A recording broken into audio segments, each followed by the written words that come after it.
going with the infrastructure as a service. Now, in terms of infrastructure, the major component that comes into the picture is virtualization. So one of the student is very much interested to learn virtualization, and he has asked me for a special session on this. So I don't know whether he is now in the class. I'm talking about Dale. Dale was keen to know on virtualization. Any idea on virtualization? Anybody? Although we had a good discussion on virtualization, but still, as a part of general understanding, anybody want to know? Anybody's having any idea? Are you using any virtualization software?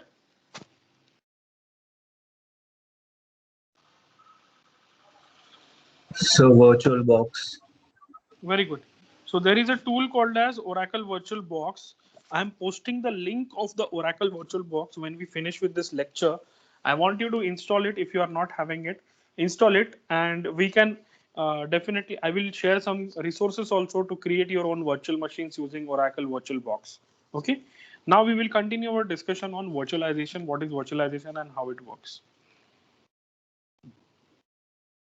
Now, virtualization is the simulation of the software and or hardware upon which other software runs. The simulated environment is called as virtual machine. Each virtual machine can run its own operating system and applications as it is running on a physical machine. So it is a way to run multiple operating system on the same hardware at the same time. Now you will ask me, what is the difference between virtualization and dual boot? Any idea? What is the difference between virtualization and dual boot? Why we use dual boot and what is virtualization in comparison to dual boot?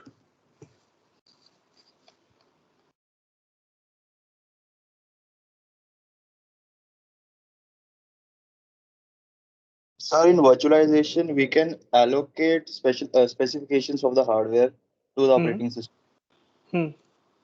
whereas in dual boot, we cannot do this. Hmm. Okay.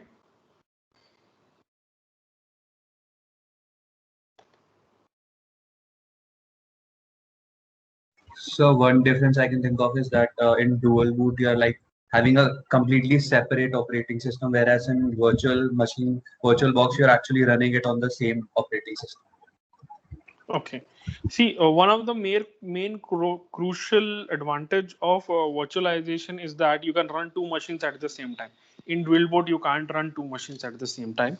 Second thing, in dual boot, you are not slicing the resources, but what you are doing is you are just booting that operating system of your choice, and all the resources with respect to that particular operating system will be provided. So suppose you have 4 GB RAM, then entire 4 GB RAM will be given to that particular machine which is booted at that particular time. So that is what actually the dual boot is about. On the other hand, when we talk about this, particularly when we talk about virtualization, then you can have the authority to slice your resources into smaller resources, and you can then boot or run two or three more operating systems at the same time rather rebooting it every time. So these are some of the advantages of using the virtualization over any other technology. Now, what are the types of virtualization? If we go with the types of virtualization, what are the different types of virtualization? So as a part of types, there are two major types of virtualization. The first type itself is called as the bare metal virtualization. And the second type is hosted virtualization, or we can say hosted virtualization or bare metal virtualization. Now, what is hosted virtualization and what is bare metal virtualization, that we are going to see in detail.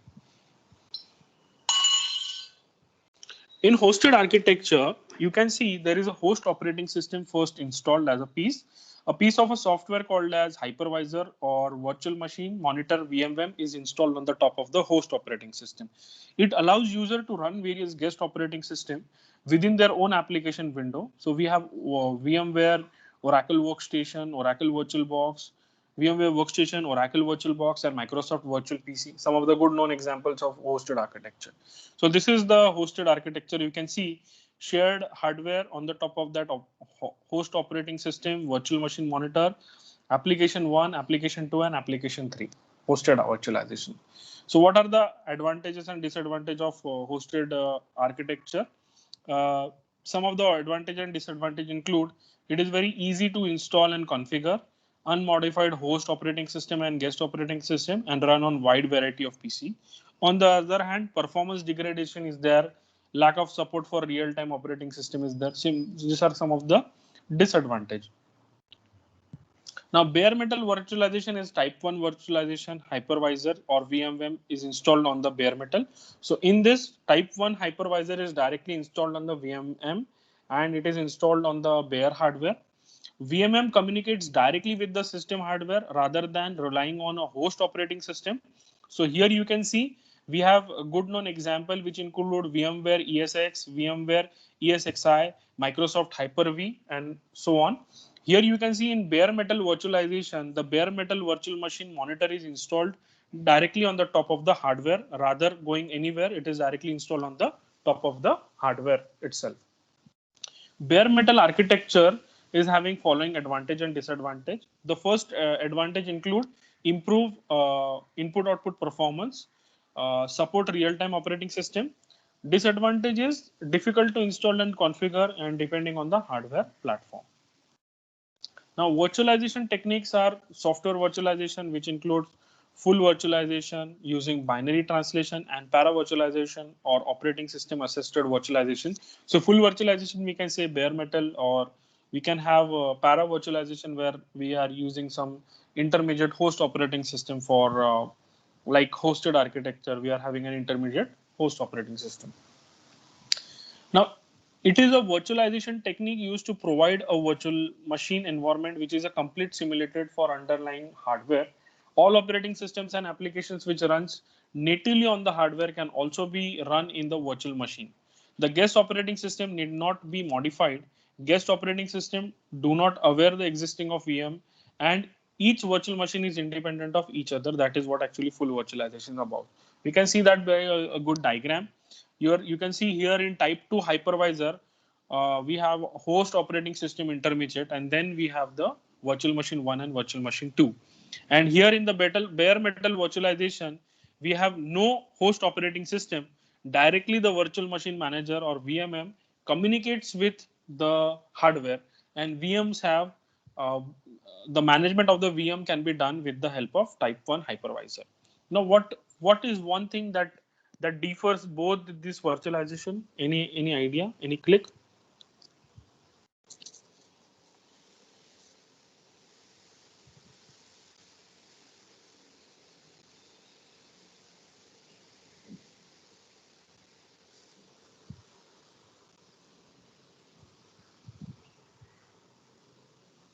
Yes.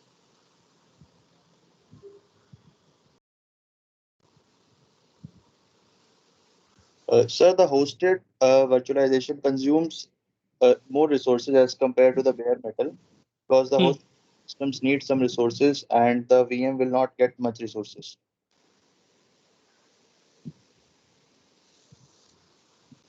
Okay.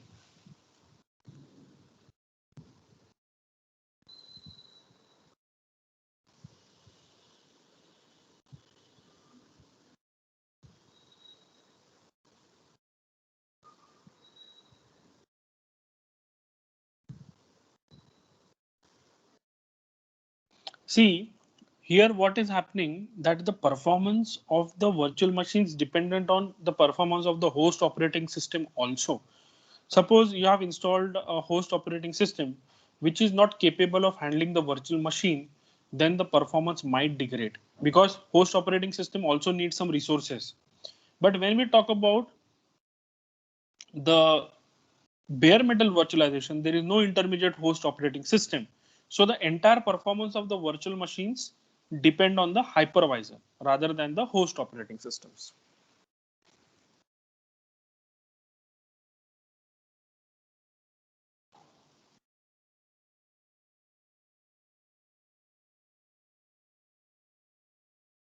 Now, virtualization challenges include CPU provides 4 protection layer, ring 0 to ring 3. So these are from ring 0 to ring 3, which are 4 layers that need to be taken care of. So the OS kernel is designed to run at ring 0 to execute the code directly on the hardware and handles privileges instruction. On the other hand, user application runs at ring 3 where less privileges are there. So ring 3 is the user where less privilege can be given because it has been handled by the user. And ring 3, like ring 0, which is the kernel layer, that can be handled by a crucial component of the system.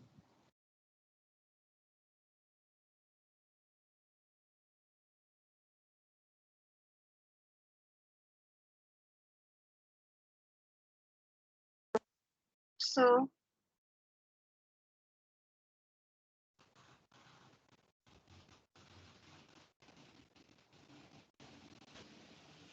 Yes. so can you repeat this? I didn't Yeah, understand. yeah. Yes, yes, yes. See, are you able to see the diagram that we have ring 0 to ring 3? Yes.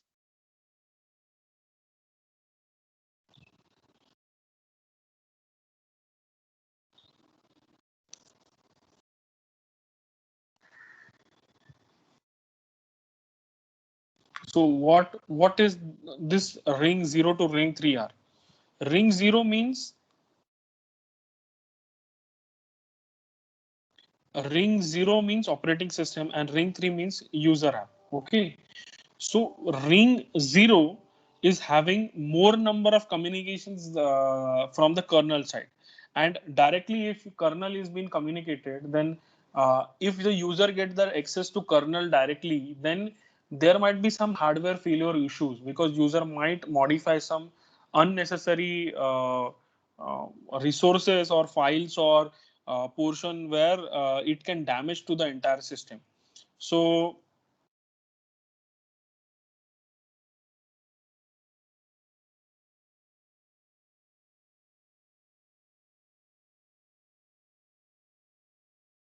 Hello. yes. There was a blank. There was a gap. I know. I just checked my audio here. Yeah. So when it comes to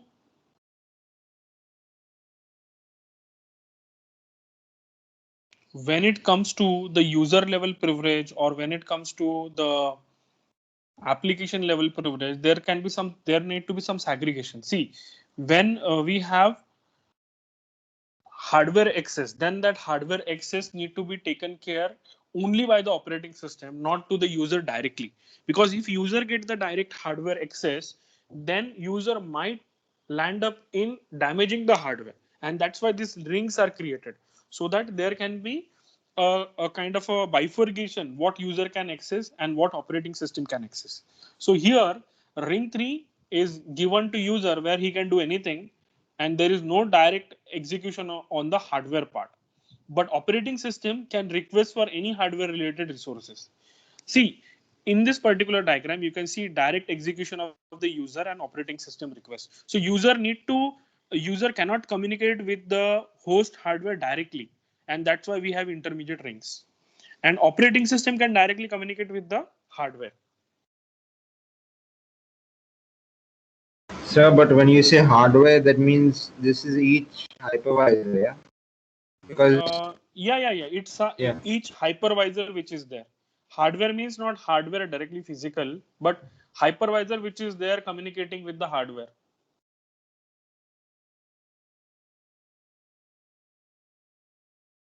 So let's say the user wants to shut down some background applications. Can you do that? If user want to shut down some background application, Exactly.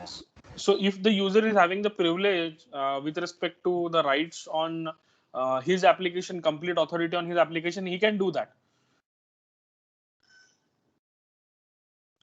So when But you the you talk about but rings, like what do but the you? you but the user is not able to communicate or stop somebody else's application. For example, Dell, you log in by your system as a user, and I log in from the same system, not same, but I log in on the same system as another user in a cloud environment. Then you only have the rights with respect to your application, but I have the rights to my application. You can't terminate my application. You can't communicate with my application, and I'm not responsible to communicate with your application.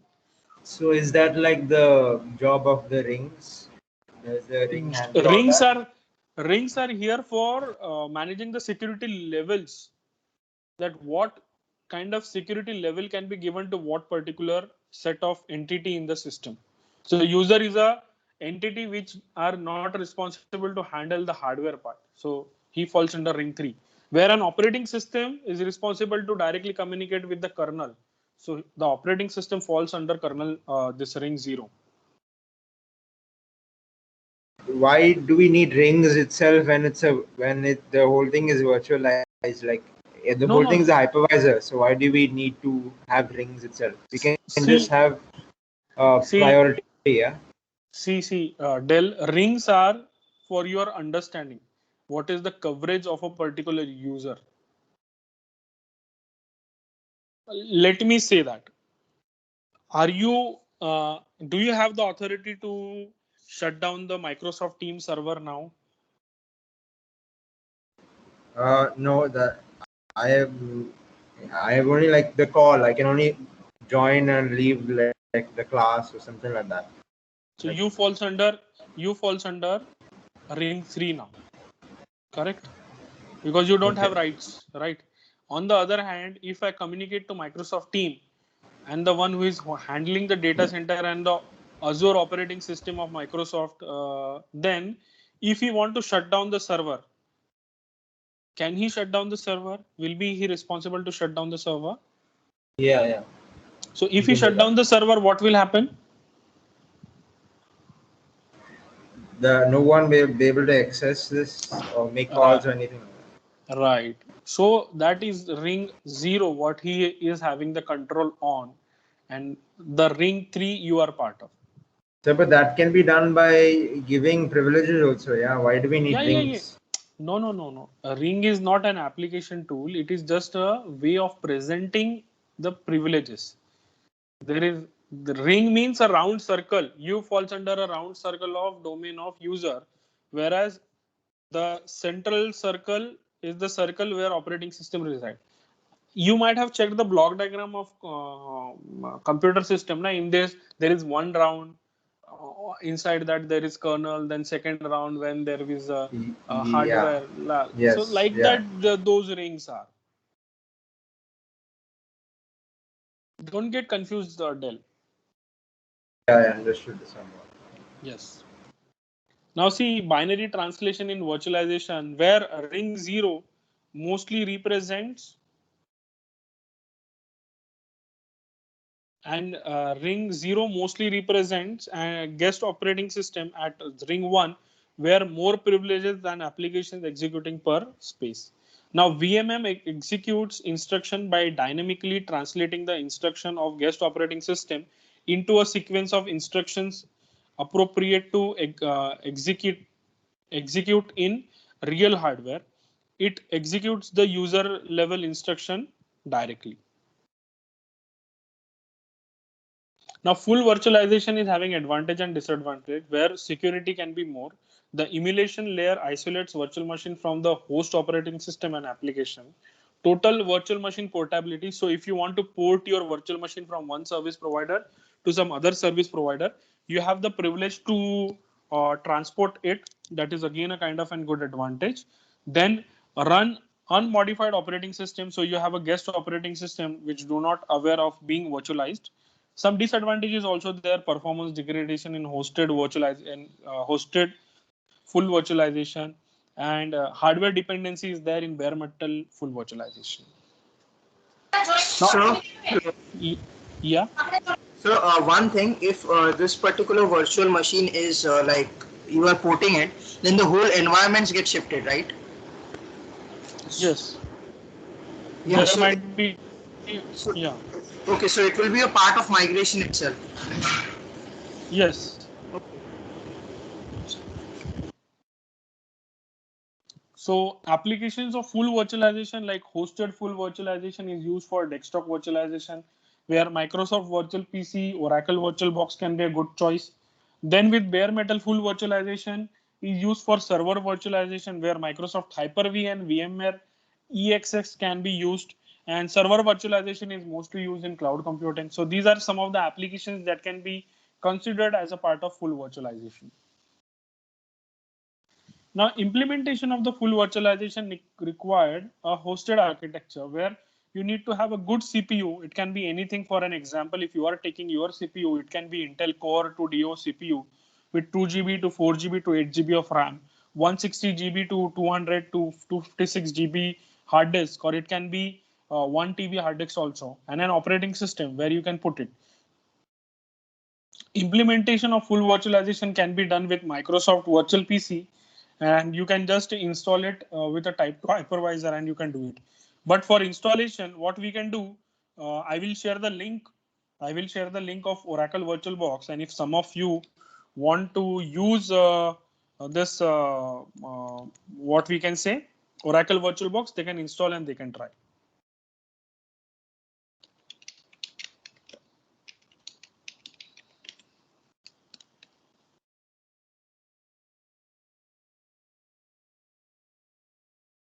So for now, you just download Oracle VirtualBox, and in the next class, not next means tomorrow, we have a quiz. So not tomorrow's class, but next week we will do a little practical hands-on on Oracle VirtualBox. So download link I will share with you all. Download link I'll share with you all. You directly download it.